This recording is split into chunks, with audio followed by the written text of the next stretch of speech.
mopped in. The whole roof deck is now mopped with the Rubberoid 20. We've just got that completed up onto the transition. The next part, of course, is to run the new metal drip edge. The same way, same patterns have got to be done all the way around the perimeter.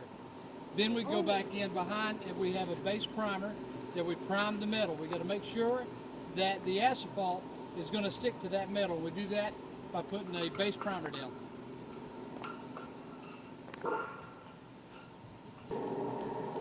Okay, here we are on the next stage of the BUR roof. We're now going to begin to mop in the cap sheet. Flip it backwards. After you get it in line, flip half of it back. Mop it in with a hot.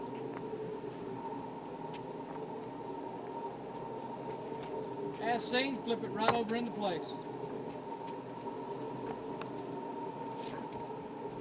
Hot roof in, and then what we're going to do is flip it on the back side. We're going to do the exact same thing over again.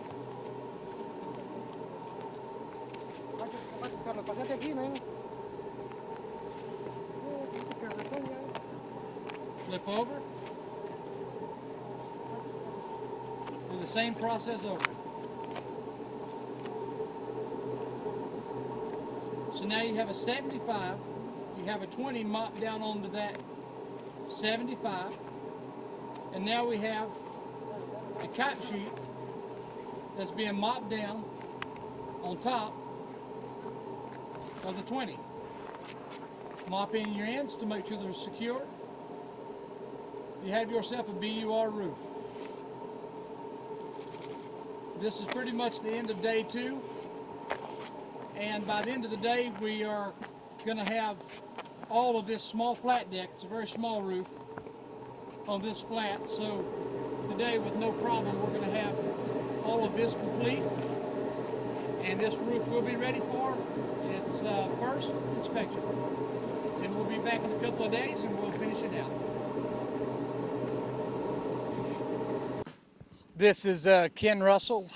This is day 3. We're getting ready to, we've actually already started the shingle application on an Owens Corning 50-year life system. We've showed up this morning waiting on an inspection to be passed for the tin tab, the paper, and the metal.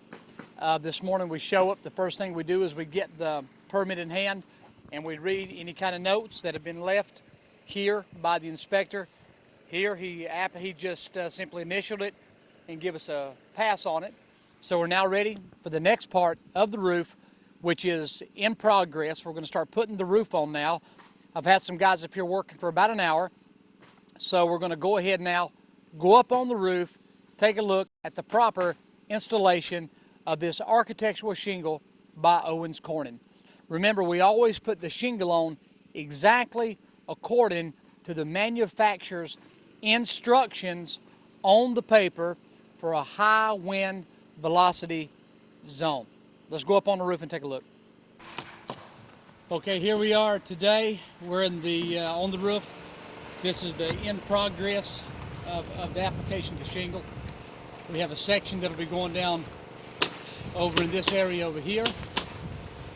We have another that's actually going down here. We have a section that's going down here, and then right here behind me also is another section. Now, there's a couple of things that I want to point out to you that's of the utmost importance. If you want to fail a Dade County roof, this is how you fail it. If you misnail the shingles, you're going to miss it. There's a certain way that they absolutely have got to be nailed, or the manufacturer will not honor the roof and the county will not pass the inspection. So we're going to show you real quick the proper way to install 1, 1, 2, 1, 2, 1. We're going to do that again for you, but I'll show you on the packet here that there's an NOA for this that shows that this is the only way to put the roof on. On the pack, as you can see, you're going to have a very clear nail pattern. It's established right here. You have here 1 nail, move over, boom, boom, 2 nails, boom, 2 nails, and then boom, 1 more nail on the end. If the shingles aren't nailed exactly like this, then the roof will fail, the manufacturer will not honor it, and the county will not pass it. Thus, the roof has been done incorrectly. We see a lot of roofers that put their videos up and they put roofs on in a whole lot of different places, but those roofs have been done incorrect. It don't matter how fast you put a roof on, but it's how proper is the roof put on at the time of application. This roof, when it's done, is going to be done exactly right according to the manufacturer's NOA and according to Dade County standards. Dade County is simply a county that reinforces the manufacturer's notice of acceptance. Just means, will they or will they not accept your work? This man could lay a shingle down and just pop, pop, pop, pop, pop, pop, pop, and go to the next shingle and put a very fast roof on. And from the top, the roof would look good. And it would look like it was done right. But now, you the consumer knows exactly what the roof is supposed to look like. Now, one other thing that is very, very important that I want you to be able to see here is this. I want you to come over here with me just for a minute. You'll see that roof cement that is actually right here on the drip edge, and it comes out about 8 inches from the edge of the drip edge over into the field of the roof. The reason for this is that the roof mastic goes all the way up the perimeter of the roof. Anywhere that there's drip edge, the roof mastic also has to be. So then when we actually lay, if I can show you this, so once we lay the shingle into the mastic, it's actually automatically sealed by water, and no water is going to come in, and once this gets hot, it's going to glue that shingle down to the eave. There's no uplift and no wind because we're going to pop a couple of nails here, maybe one here, and then one over here and one over here, just to guarantee that this roof is not going to go anywhere, and that will be a Dade County compliant roof. So we'll just step down here just for a minute and show you another area here, very important. If you remember in day 2, we've done this BUR built up roofing system, and there's a very clear transition where the zero slope roof comes into the 4 and 12 pitch roof. That's called a transition.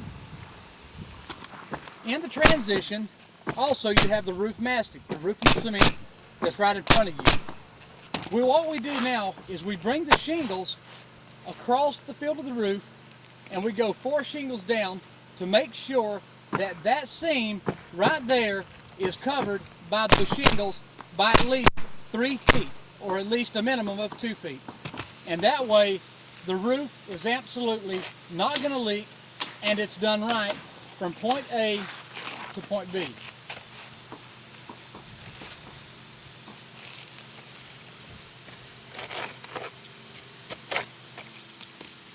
Again, this comes back down to the roofing mechanics that you hire. They need to know how to put a roof on. I didn't say they need to know how to lay a shingle. Anybody can pick up a nail gun, pull the trigger, and make a machine that's designed to shoot on its own, drive a nail. That's not what needs to happen. The roofer needs to know how to bring the shingles in, how to tie the roofs together, where to nail the roofs, and extremely important, on an architectural shingle, a lot of people like to just run those shingles straight up the roof, left, right, left, right, left, right, left, right, because they can get it done very, very fast that way. And again, once the roof is done, it does look good, but that does not make it right, because in a windstorm, any shingles, what's actually called shingle stacking, if they're stacked straight up the roof, then if wind gets one shingle, the whole roof is coming off. But what we have to do here, according to the manufacturer, is run a minimum of a 5-inch, 45-degree stagger pattern all the way up the roof, which actually brings this shingle into wind resistance. That way, if the wind does get one shingle off, it's not going to take the whole roof with it.